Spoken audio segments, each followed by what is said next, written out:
ঢাকার ধামরাই উপজেলার রোয়াইল ইউনিয়নে ফরিঙ্গা গ্রামে জৈব সার ব্যবস্থাপনা আর উন্নয়নমূলক বিভিন্ন কার্যক্রম পরিদর্শন করেছেন উপজেলা নির্বাহী কর্মকর্তা ইউএনও মামনুন আহমেদ অনিক।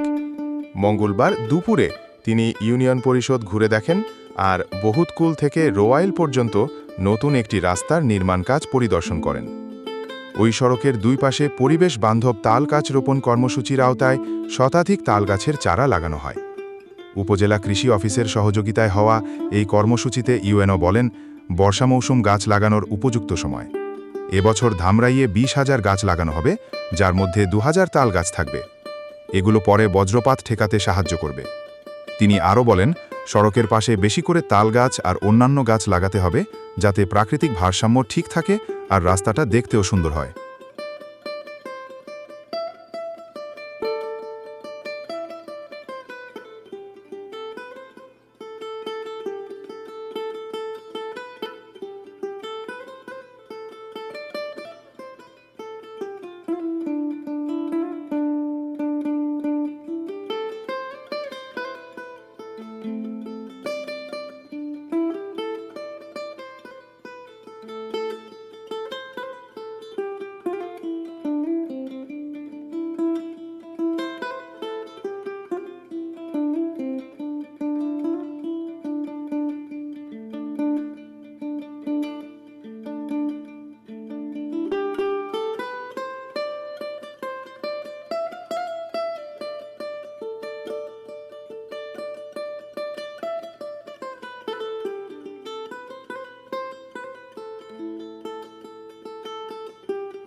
প্রচারণার অংশ হিসেবে আমরা সারা ধামরাই ব্যাপী প্রায় 20,000 চারা বিতরণ করেছি। আমাদের বিভিন্ন ধরনের চারার মধ্যে ছিল আম, জাম, কাঁঠাল, আমাদের তালের চারা ছিল, নিমের চারা ছিল, নারিকেলের চারা ছিল। আমরা আজকে এই রাস্তাটিতে আমরা তালের চারা লাগিয়েছি।